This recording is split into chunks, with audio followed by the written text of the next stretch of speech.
Hey, everybody. This is Nevin Gusak, your host of the Populist Patriot.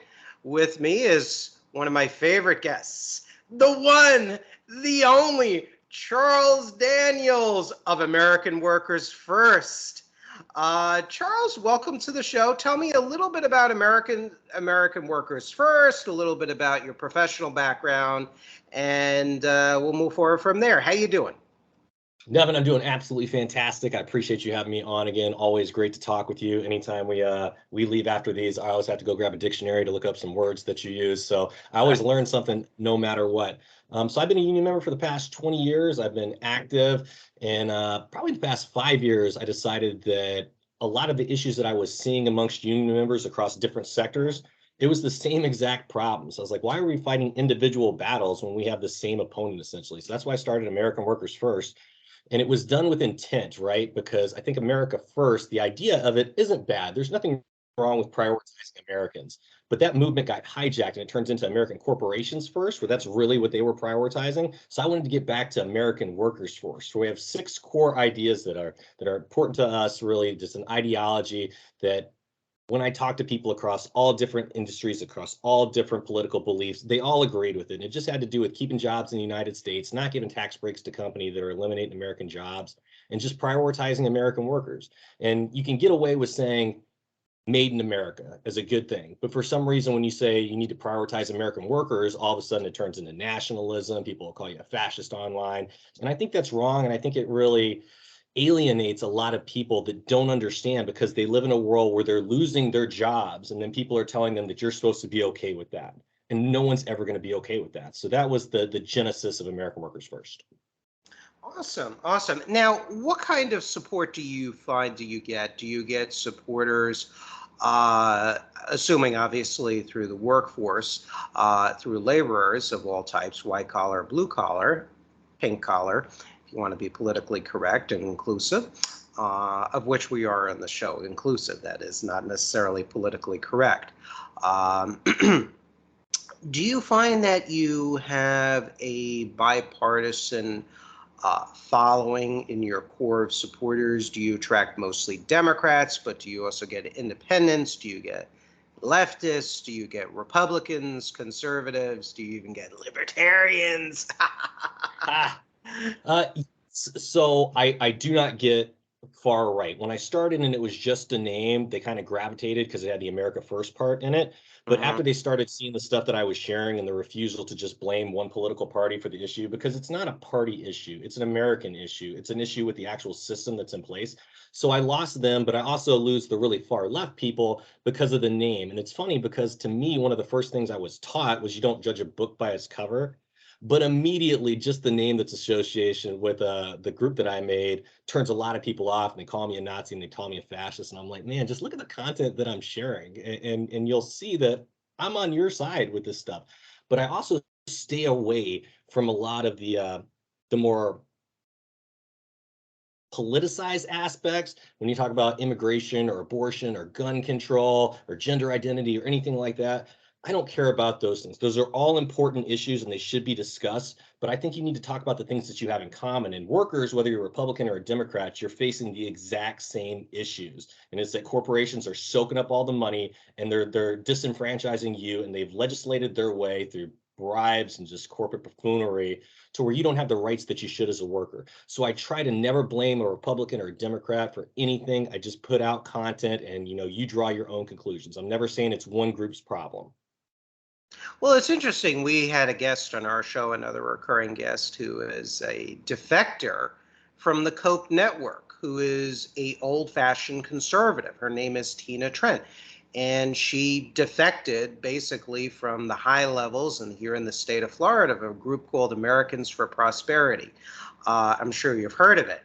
And she has some rather unkind analysis about them that she has shared with them on this program on several very long episodes. And one of the things, she still is a traditional social conservative. She has populist tendencies. She is definitely favorable to a number of my views. And what Tina had said also was the same thing. Here's somebody who's very conservative, but with populist tendencies. And she said, the issues that need to bind us together that we all can agree upon is economics. And I think both of you are coming from the correct place, because we all have families to feed, whether you're a leftist, a libertarian, a conservative, a centrist, somebody who's totally apolitical. We all have to make money to put food on the table, a roof over our head, et cetera, et cetera. And I think, yes, man can't live solely with bread, but we can't survive without bread either. Now, can we, Charles? We can. So do you ever, just out of curiosity, do you ever get some of these, quote, far-right people that kind of independently research corporate America like I have, and there are those who probably consider me having very far-right views on certain things? Have you ever met any people on the far right or formerly on the far right who did the research into corporate America and found out how they've been selling out this country? Culturally, they put America last, and they sell out to the communists and the Russians and the Chinese and the Islamists. Do you ever find people like me that have come to those conclusions entering your movement, or just in everyday life, or no? Am I there, or are we the rare gem here? I'd say you're definitely unicorns, right? There's not a lot of folks that can go, because they're almost diametrically opposed ideas because of the tribalism that's associated with politics now, where you can't just believe in one thing and then this other thing, but I'm over here on this thing. If you look at these candidates, if I'm a Democrat, these are all the things I believe in. And if I'm a Republican, these are all the things that I believe in. And I'm over here going, like, the proof of the pudding is in the eating. I can look at right to work states and see how those workers are being treated and how much money they're making and how to be able to build wealth and have a firm foundation in which to grow a family and to prosper. And it's not there. So if the numbers don't work, then you have to be able to look at something and say, there's a problem here. And just because my party is telling me this is the right thing to do, I have to be able to see the forest for the trees. So there are folks that come over and do that. They're very rare, though, and usually they will do it with a slant, right? I agree with you, but the problem is also that unions were soaking up the money and they were criminals, and they were raising the cost, so they had to eliminate those jobs and send them overseas, and it's their fault. So there's always an addendum to their support. It's always still a problem with something that's popular on the left. Well, and I think part of that is ideology. And I think ideology, which is promoted by self-interested political and economic actors, is what's really keeping this country from moving forward. I think it's ideological tribalism. I think it's political party-based tribalism on both sides, I find. And it's also the proliferation of special interest money, particularly that corporate money. I mean, it's not to say union money is not ever present, particularly within the public sector unions. But when we look at just general conditions of society, the eight ball is against workers of all classes versus the bosses. I mean, anybody who is in denial about that is just frankly not being honest. I'm sorry. It's just not being honest. Just talk to ordinary working people. Let's take a look in the news today. I'm sure you've heard about what's going on with Ford Motor. Ford Motor Company CEO is saying that Ford has way too many people, so there's going to be mass layoffs. It doesn't look like that we're exactly living in an age where the interests of workers are being kept in mind by bosses. Now, I wanted to bring up, and before we go into the news, because there's a lot of news out there on issues that are affecting the American workforce right now. It's all over the place, some good news, some things that are rather disturbing. Now, your group, just to clear the air for the more right-wing members of my audience, because I have a very diverse audience, the little bit I find, because they like to follow certain guests of mine, and that's why they subscribe to the program, which is perfectly fine. I appreciate their subscriptions and listenership. But some people might think, oh, now you sound like some crazy leftist. You just want to abolish capitalism and build some socialist people's republic. Is that what American Workers First is all about and the union movement is about? We want to just trash business and trash capitalism. So what's American Workers First stance regarding capitalism and business? My belief is that when workers succeed, the entire country prospers. And the idea that pure capitalism or pure socialism or pure anything is the answer, those are extremes. And I don't think extremes work in practice. I can look at history, though, and I can see when the country got in trouble where companies were doing so well and they were just eating and eating and eating and growing and growing and growing. And it got to the point where the disparity between the have and the have-nots, all of a sudden those workers, those lower class, lower income people, they couldn't afford the products anymore that they were making. And when that happened, the only answer that the companies had was to lay off workers. That was the only answer that they could come up with to fix their cash flow problem. And when that happens, it just compounds the problem. Now you have less and less people that are able to support the system. And it just crashed. And we saw that with the Great Depression. And you had Hoover in as a president, and he was a very corporate guy, right? He was a business-minded guy. But you can't business your way out of a social problem. And a government isn't a business. And the people that think that a businessman is going to run the government perfectly because they know business, no, it's apples and oranges. It's two completely different things. So you have to have a balance between the two.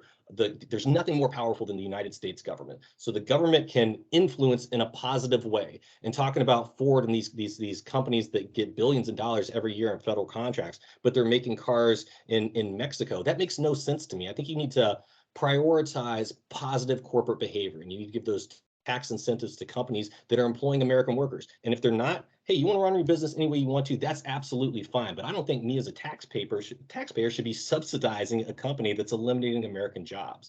And when you talk to a Republican or you talk to a Democrat, I find that they believe that exact same thing. So if we agree with that, why does it continue to happen? And it's because companies pour a ton of money into making sure that that status quo remains. And that's where rulings like Citizens United, and these corporate PACs and dark money that's coming in, it's really perverted democracy. And I have a big problem with that because I think at our core, we're supposed to be a democratic republic, and the will of the people, it's for the people, by the people. That's what our government is supposed to serve. It's a job of service, not corporate overlords. Oh, absolutely. I mean, what we have is what I term an oligarchy with democratic trappings, essentially, where procedurally we are free. We certainly can criticize our government without being dragged away by the FBI. Um, what we're doing right now, at least. But on the other hand, do the ideas of the popular masses, does it have any effect on government policy? And the answer is a resounding no, and studies have shown that. Like it was a 2014 study, Benjamin Page and Gillens, I believe, which proved that. And there are other studies that have shown that too, as well. When you look at the Build Back Better bill, how you had Senators Joe Manchin of West Virginia and Kristen Sinema of Arizona, when corporate money was pouring into their pockets, they were holding up vital parts of the bill. Senator Joe Manchin was actually becoming the new Mitch McConnell in many ways. He was basically running the U.S. Senate and the Democratic agenda. And unfortunately, Joe Biden catered to Senator Manchin way too much, in my opinion, and the opinion of the show. However, moving forward, the way I see it is that, well, I mean, I will say that I have come in the past year or two to believe that we need important structural reforms to our government to its core, because our government does not, it likes, the Constitution is an excellent document and starting point. However, it only addresses one facet of checks and balances, and that's the growth of the federal government. And you can't, when you have a government that is unaccountable, that is too over centralized, yes, historically, countries have suffered because of that. But what we have is the inverse of that. We have a relatively paralyzed, impotent government that can't solve national problems, even of national security. Let's take an example about the supply chain crisis, which is the real reason we are in this inflation. It's not because of government spending, like what that old Clintonian retread Larry Summers said, well, it's all because of this stimulus spending. And of course, all the reactionary Republicans now love Larry Summers. They loved him during Clinton because he, was pushed. Him and Phil Gramm, the reactionary senator from Texas, got rid of Glass-Steagall and all the rest of it. No, the supply chain crisis, as studies have shown, Coalition for a Prosperous America has done some good research on this, where all of our outsourcing of production and destruction of American manufacturing and our over-reliance on foreign imports were the ones that was really the sole motivating factor that really propelled and started this inflation, along with COVID. And COVID was an example of why we can't rely on even hostile communist powers like Red China for pharmaceutical goods. So that really put a dent in our service sector, finance sector, real estate, service sector economy. And now we're suffering. But do we see the two parties getting together and say, let's work out a national plan to reshore industry and to literally incentivize and, if need be, penalize companies? No. And I think a lot of that has to do with the tribalism of ideology, of party politics, the nature of a highly divided government that really is not wedded to a national ideal. We also have within our political and economic elites, we have this idea of what the late populist radio broadcaster Chuck Harder calls the I've Got Mine Club, meaning they just got their careers padded and screw everybody else. So I think we have a system and a culture that's so predicated on hyper-individualism, hyper-capitalism, and this 40-plus year on steroids, 40-plus year hostility to really any notion of an activist central government. And I think what we need to do is not only, obviously, we need to moderate or weave into our Constitution many of the ideas that Teddy Roosevelt, our former president, had about wealth, about his new nationalism speech, and really incorporate that into the Bill of Rights. And also really have a serious discussion of what the role of corporation and property means. Because private property is a human right, but we also can see when the right to private property can be used really as a tool of abuse of national security. It's my property, it's my money. I should be able to sell or do business with China or Russia or Cuba or whatever. F you, it's my right to property. Or slaves were viewed as property too. And there needs to be no explaining about that.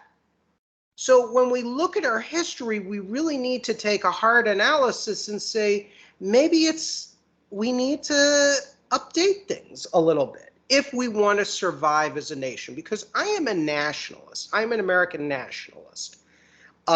Multicolored, because I'm not racist, and all the rest of it, for all classes, religions, etc. But my nationalism, or our nationalism on this program, is predicated on the idea of shared destiny. As President Franklin Roosevelt says, I mean, we all rise together or we fall together. That's the bottom line. That was the keystones of his early New Deal thought, and it makes sense. And I think that's where we need to move forward on that. I'm not asking you to take a position per se personally, because it is or for your organization, because it is a very controversial position. There are a few of the followers of mine that have gotten upset about that, particularly the followers of a geopolitical analyst, Jaron Nyquist, another excellent show. And he tends to have more of a far right, quote unquote far right, or very conservative or quote constitutionalist following. And, some of that I think upsets them. Some of them agree with what I say too. But I think that's really what the core of this is. Moving forward, And if you have some thoughts you want to share about what I said, you're more than welcome to share your thoughts. But to me, at least, the survival of our people and our nation as a cohesive unit trumps everything else. So during the presidential debates, the line that anyone said during them that stood out to me the most is when Joe Biden was talking. He said, "It's not about red states and it's not about blue states. It's about the United States." And there's a reason why united comes before states in the United States of America, because we are united as a group before we are individualized as states. And Nev and I have a really simple rule in life, right? I don't spend a second of my day being angry at the poor, and I don't spend a moment of my time feeling bad for the rich. That's it. If something good happens for folks that have little, that's awesome, right?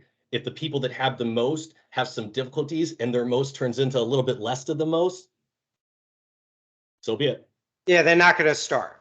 And we've had some, I'm glad you segued with that comment there. Excellent comment. Um, well, we've been having some small victories and some rather large victories, both for the people who don't have much, as well as some, as some big victories for the American labor movement, starting with the big old victory of the Amazon labor union against the NRLB. I mean, that is one thing that I will embrace the Biden administration, a handful of things. We have much far better NRLB appointees by Biden. You can't take that away. My Republican and anti-communist viewers, I am not a conservative. Remember, I am a populist, okay? A populist. So therefore, I can tack all sides because I have a luxury of being a populist. So that's definitely good news on that front. You also have the $10,000 student loan forgiveness. That is something that I do support. And you have what's really a turnoff about the Republicans, and I want you to comment more on the Amazon labor union victory, Christian Smalls and his colleagues, as well as the student loans. We support that on this show because you know why? And the Republicans, the way people like Senator Ted Cruz and others are reacting is absolutely disgusting and disingenuous because let me tell you something, and I remember this, okay? I remember this. I'm 48 years old, just turned 48, okay? 48 years young. And let me tell you something. The establishment, these same Reaganite globalist corporate shills, they all said to us, you remember in the 1980s, 1990s, 2000s, they're saying, oh, the industrial jobs, those are just crappy jobs. Let them just go by the wayside. Go to college. Bill Clinton was saying this too when he was shaking hands with the Republicans and the even NAFTA and permanent normal relations with red communist China, blah, blah, blah. Oh, just go to college. Go to college. That's what you're going to make great money. Those are the jobs of the past. These are the jobs of the future. Get trained. You're a factory worker. Go back to school. And you'll become an accountant or a computer software engineer, or as I don't know if it was even Biden or Senator or Hillary Clinton saying, oh, just learn to code. You get on all sides, and yet these same people that are these corporate shills, these Tea Party globalist Reagan, I hate labor, let's just globalize the world types, they're now crapping all over the students. It's like they can't get a break. They're trying to play by the rules that were told to them by the system. And every time there's a little relief or have empathy for these people, these young people, the future of our country, they're all crapped over. So this is some of my analysis. So yeah, I agree with the $10,000 student loan forgiveness, or in some cases $20,000 if they were if they had Pell Grants, if they took out Pell Grants and whatnot as part of their loan package. But I mean, for certain majors, I mean, I'm not going to go over on the show. I think college should be tuition free. And before Ronald Reagan launched a program in the 1980s to massively defund subsidies for state universities before Reagan came into office. During about the 1940s until about the 1980s, the early 1980s, you had state and municipal universities and colleges that were either tuition free or at very low tuition. That's in my book, Turning the Page. By the way, my latest book. I talk about that in volume 2 in some detail. And my takedown of the Reagan administration, how it wasn't morning in America, it was just a gigantic rust rubble heap. That's Reagan's America. I don't like Reagan. There's some things I like about Reagan. About a quarter of what he did, I think it was good, but the rest of the 75% was so terrible. It's just overshadows the 25% that he did that was really good. Yeah. So what are your thoughts about, let's start with Amazon labor union victory and other labor victories going on. What's going on with the state of the labor movement in the United States? So with Amazon, 2 human beings own more wealth than the bottom 40% of Americans. 2 human beings, and one of them just happens to own Amazon, right? And I think that is unsustainable. I think that eventually, when you pick the gap between those that have and those that have not, eventually it breaks the system. And we're seeing it with income inequality. So I am all for these workers fighting and being able to get what they're worth, right? Because you shouldn't have that kind of disparity between people, right? You can still be rich, you can still be wealthy, you can still be affluent, but I don't think you need to have a mini yacht for your mega yacht that needs a bridge dismantled so you can get it out to sea. I don't think people need to have that much. I don't think that you should have, building rocket ships as a hobby. Like, fuck you, pardon my language, but screw you, because that money is coming from people that you have stolen it from, right? Those are unpaid wages that should have gone to the workers. So I am all for those folks standing up for themselves, because that's a tough job, Nevin. That is a seriously hard job. There's a big churn rate for that. I don't know if people understand how often that gets turned over, because that's a difficult job. And if you're out there trading your time, which is the most valuable thing in the entire world, it's the only thing that you can't get any more of. If you're trading your time for money, I think you should be compensated and also taxed at a lower rate than someone who's able to trade their money for someone else's time. And it's the complete opposite in America, and that pisses me off. So the Amazon stuff, absolutely fantastic. God bless those kids. I think Chris Smalls, with his unapologetic being who he is, has done more for the labor movement than possibly anyone else since I've been alive. So good on him. And I love the fact that he hasn't compromised who he is as well. He's still showing up, looking at this the same guy that was on the picket line with him, that was trying to educate them as he was before. He hasn't changed at all. And I think one of the worst things you can do is to forget where you've come from. And I think a lot of these folks that start here and end up somewhere higher and get into politics, all of a sudden they're wearing suits and they're hobnobbing with people, and you start to compromise just a little bit. And it's just that smallest compromise that leads to you changing. And so good on him for not changing. With the student loan debt, that goes back to me not being mad at poor people, right? What are they going to do with that 20 grand, Devin? What are they going to do? They're going to put it back into the local economy. They're going to buy stuff. They're going to go out. They're not going to hide that money in the Cayman Islands. They're not going to offshore No, it. they're going to gamble it. No. They're going to gamble it away and booze up, and they're going to go smoke pot, like Ted Cruz said. They're going to get back on the bong. Come on. What do you know? I'm sorry. I had to make a very upsetting subject for us a little humorous. Go ahead. I'm sorry.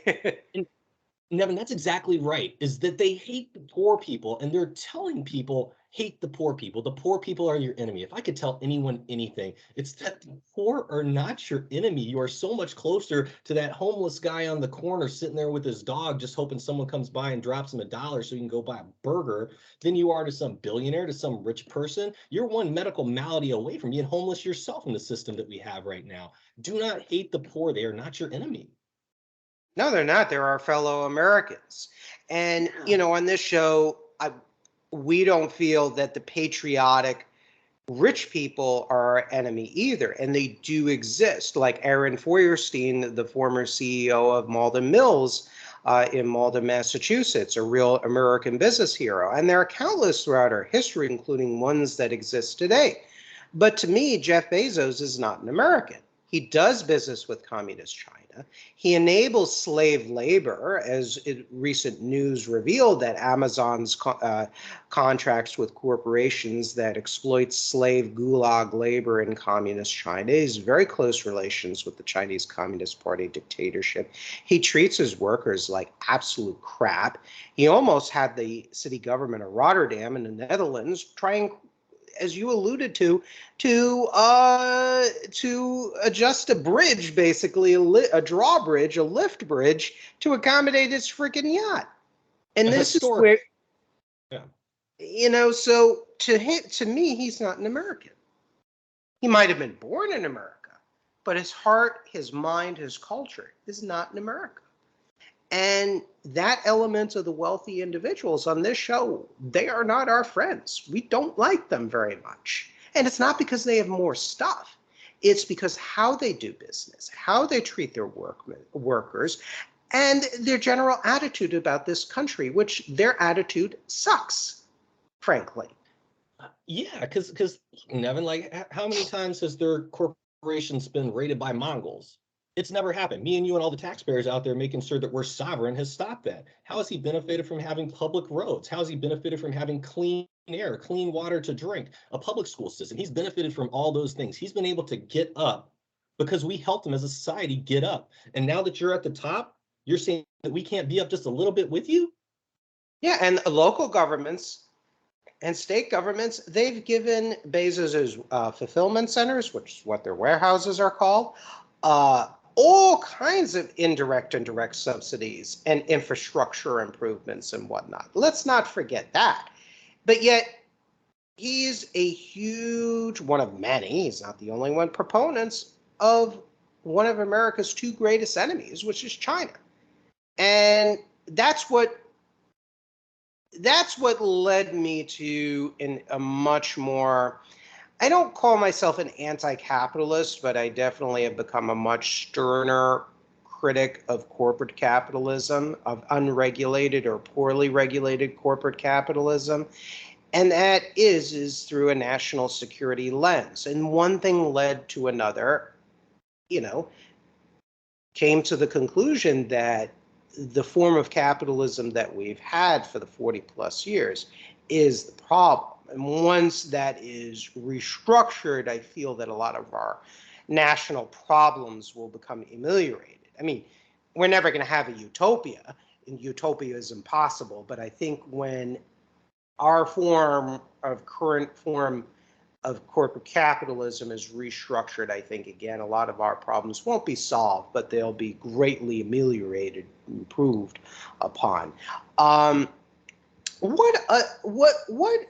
we also see not only hope on the labor front, notably with the Amazon labor union, and generally labor union organizing slowly but surely all across this country, but we also see some political hopes, particularly within the Democratic primaries. Let's take John Fetterman of Pennsylvania versus Dr. Oz as a case in point here. In neighboring Ohio, I'm sure you're following that race.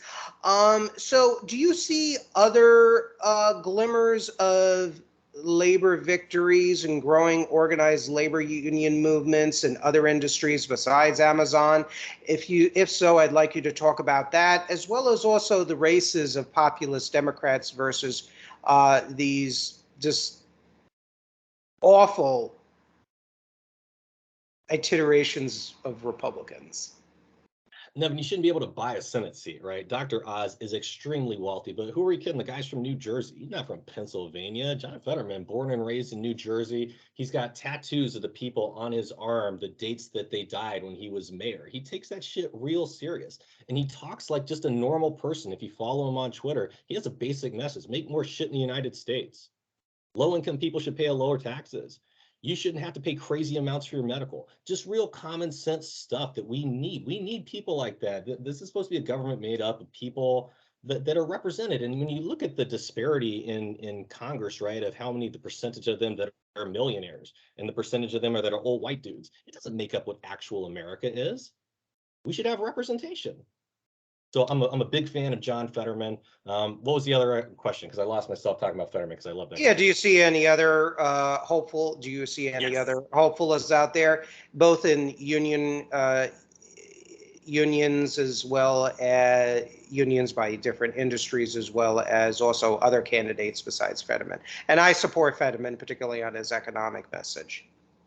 Yes, love that guy. Yeah, Nevin, I think it's coming around. There's just a Gallup poll that came out that said union ratings approvals, it's like a 71%. It's the highest it's Yes. been almost ever. We're really approaching almost ever. Now you have fast food workers that are walking out, that are Yeah. starting to organize, and unions build from the bottom up, man. When you start to organize those lower paid jobs, it helps to push everything up. A high tide raises all boats. So I think that's fantastic. And then another guy that I love is Tim Ryan out of Ohio, because he's a guy that's unapologetically pro-worker as well. He talks about we need to prioritize American workers, which I know I get a lot of crap talking about. So I can only imagine the guy who's running for Senate who has to play towards all parts of the party, right? That he probably takes a lot of heat for that too. But he still talks about you have to prioritize American workers. So Tim Ryan's a guy that I absolutely love. John Fetterman, I think if they could flip those two Senate seats, it would start to show that the American people like candidates that support American workers. And if you can talk to people about how you're not being paid properly for the fruits of your labor, that you can immediately start having a positive conversation with someone, where a lot of the other social issues that you start talking about, and immediately there's a divide. You're never going to find common ground on some stuff. But if we can say, hey, let's agree on the stuff we agree on and fix that first, man, Nevin, then we can actually start making some progress. Yeah, how is Tim Ryan doing against who is it, JD Vance? What are the polls looking like right now? Because JD Vance, I mean, there are some things, yeah, on the surface he says it is good, but my concern with the MAGA movement, and I supported Trump in 2016 and the 2015 primary, but he generally was governed like a fake populist.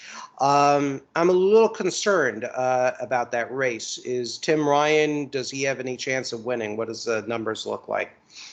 So they're neck and neck, and the other senator out of Ohio is Sherrod Brown, and he Hmm. is a 100% pro-worker senator. He always has been, and they thought the last election cycle that they were going to kick him out of that seat, and he won handily. So I think Tim Ryan is very much in that vein. The problem is all the money that they're flowing into that race, because they don't want to lose those couple of Senate seats right there, because people like Joe Manchin and Kristen Sinema, you mentioned earlier, those are all that's standing in the way of some real actual change where we could fix some things. We could get the PRO Act passed. We could do so many things to actually have fundamental generational change, New Deal kind of change in this country. And I do think that they're concerns, and they're legitimate concerns, right? That there's people that have jobs that are in these industries that existed for a long time, but they're things of the past. But you can also say that if we eliminate these jobs over here, we make sure that we find comparable jobs over here in these new sectors for these folks. And that's just planning ahead. And if you look at something like the CHIPS Act, where they were talking about we need to start making more microchips in the United States, which, as you mentioned before, is a national security issue. It's ridiculous that that's something we count on other countries for. The problem was a lack of oversight, though. As soon as that was passed, Intel announced that they're going to buy back stock and spend $4 billion on CEO executive pay and shit like that. No, we needed to make sure when we passed that legislation that there was oversight in place to make sure that the workers that were making it were taken care of, and they couldn't just take that money and funnel it out to the people that already have more than they need. We have to have oversight in our government. And Bernie Sanders, Senator Bernie Sanders, commendably, was the only one who really pointed that out during the whole debate on the CHIPS Act about not outsourcing jobs, about no stock buybacks. I mean, common sense stuff. And if we had on economic issues 100 Bernie Sanders in the Congress and the Senate, we'd be okay. And as far as I'm concerned, to my anti-communist viewers, I'm sorry. Since 1990, Bernie Sanders is not a real socialist, and to me, that's a good thing, because I am an anti-socialist when we're defining our terms properly. Somebody who's for higher taxes on wealthy globalists, or a Medicare for all system which combines private sector healthcare, the provisioning of private sector medicine with a national health insurance program, it's not really socialism. It's not Nazi socialism. It's not fascist socialism. It's not communist versions of socialist, which is top-down economic planning from start to finish, with quotas, farmers and industries having to make their quota and shift it to the government as a matter of just everyday economic life. No, So let me just clear the air. So yeah, if we have people like Sherrod Brown, people like John Fetterman in the Senate that can work on the economic issues, I think we'd be in much better shape as a country. Um, what about what was going to be my next question? What do we see going on with the Republican Party? And I'm a registered Republican. I go back and forth to vote in different primaries. Um, what in the world is going on with the Republican Party? Um, It's just unsustainable. They don't have any solutions. They're only pointing out problems. I, I like some of the ideas that are out there about keeping those jobs in the United States. I understand the America First idea that you have to, the only reason nations exist is because at some point you prioritize your nation over something else. And Nevin, I love you to pieces, but I'm going to take care of my family before I take care of your family. I'm going to worry about my city before I worry about my state. I'm going to worry about my state before I worry about my country. And I'm going to worry about my country before I worry about someone else's country. And if alien shows up, I'm going to worry about humans before I worry about aliens. That's just human nature. So, but the problem is they never actually put that into effect. They should be against right to work. They should be about, helping low wage earners, because then those low wage earners, that's the majority of Americans. So then they're going to vote for their best interest. That's what humans do. So if they were seeing a return, they'd be happy. You talked about we had some messaging beforehand, and you talked about Mississippi saying that we're going to tax people that got the $10,000 or $20,000 back in student loan. yes. Who is that harming? Poor people. Yeah. It's like ridiculous. Mississippi and several other mostly red states, some of them not red states, like Massachusetts is even, although they have a Republican governor, I believe. But I mean, it's just, what are they thinking? You get people like Matt Gaetz, one of the congressmen from northern Florida, saying about he chose corporate America. Here's this America First Trump guy basically saying, oh, I'm anti-establishment against deep state, but yet you vote with the deep state, corporate America, big pharma, to not cap insulin prices. He's like, oh, well, all people with diabetes are fat, so maybe they should just lose weight. I mean, Yeah. what, I mean, all the joking aside, is this them revealing the true colors of Reagan republicanism, which is this very callous, social Darwinistic Lord of the Flies ideology, which is a part of American intellectual thought, like the Reverend Conwell, was this 50 Crosses of Diamond speeches, and William Lloyd Garrison, and they tend to love the rich because they're God's chosen people, and they were chosen to be wealthy because rich people are honest and the poor people are just crap. Do you think it's rooted in that? All the joking aside, and look, there are some Republican congressmen, even in recent memory, like Walter Jones, the late Walter Jones of North Carolina, who are excellent on a lot of issues that are not crazy like this or cruel like this. But unfortunately, they're the exception rather than the rule. What is going on here with the Republican Party? It's almost like they're committing an act of self-immolation. So you talking about Reagan, right? I think one of Reagan's big quotes when he was running is, the scariest thing that you can possibly hear is, I'm here from the US government and I'm here to help, right? He told people the problem is the government. The government shouldn't be doing this. They're too involved. There should be less government. We need less regulations. We need less oversight. The government is the problem. And the government is America. It's made up of Americans. And when you're telling people that your problem is Americans, I think that is a slippery slope. I think it's terrifying, because that can turn into extremism and it can turn into violence, and just, it's the idea that you wouldn't say, look, we can do better. All Americans are good people and we're working towards good things. There's some few extremists out there, but overall, we're all in the same boat. And we should all be rowing in the same directions, and we can disagree without being disagreeable. Because when you're telling people that the other side is Hitler, there's only one response to that kind of extremism, and it's extremism, and that leads to violence, and violence leads to suffering, and I just see a lot of suffering coming. Well, yeah, and there is a domestic / national security component to this issue, to a lot of the, let's say the Republicans do regain both houses. They basically own the Supreme Court, at least their ideas do, and the presidency. There's a national security component, and many commentators don't talk about this. But extremist groups that are anti-capitalist, that are anti-liberal, they tend to thrive upon deteriorating economic conditions. You mentioned the Great Depression, for example. I mean, the Socialist Party of the United States was, I think it was about 150,000 to 100,000 members and growing.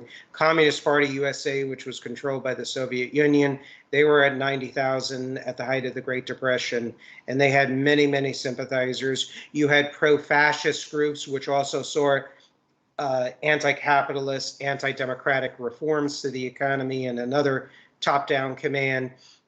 And you had individuals like Father Charles Coughlin and the National Union of Social Justice, German-American Bund, the Silver Shirts, and countless other pro-Axis organizations that were for a fascist form of collectivism, and they were thriving upon what was going on in the Great Depression. And that's one of the reasons why Franklin Roosevelt, according to published information, which I discuss in my book, Turning the Page, enacted the New Deals, because he wanted to prevent the anti-capitalist crazies, he called them crazies and extremists, from taking control. He was very worried about the Huey Long movement. And I have to say, I like how Huey Long dealt with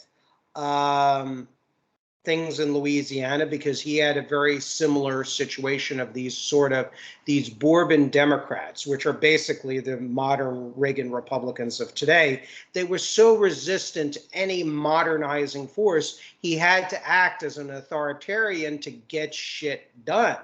And he modernized, for the time, Louisiana.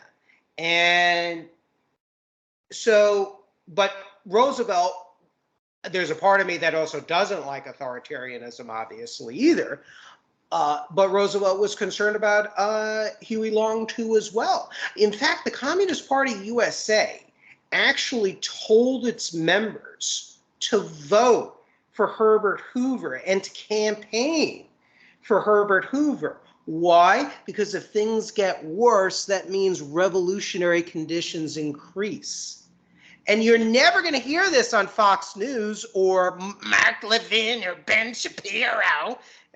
I don't like them very much. Their attitudes as human beings, you can see through them. They are horrible people. Bright, but very horrible people. There's a real national security component here. Lincoln Steffens, who's an admirer of Mussolini and Lenin, also said, vote for Hoover. He was a top dog, left progressive, muckraking journalist. And he said, vote for Hoover. That'll accelerate the revolution.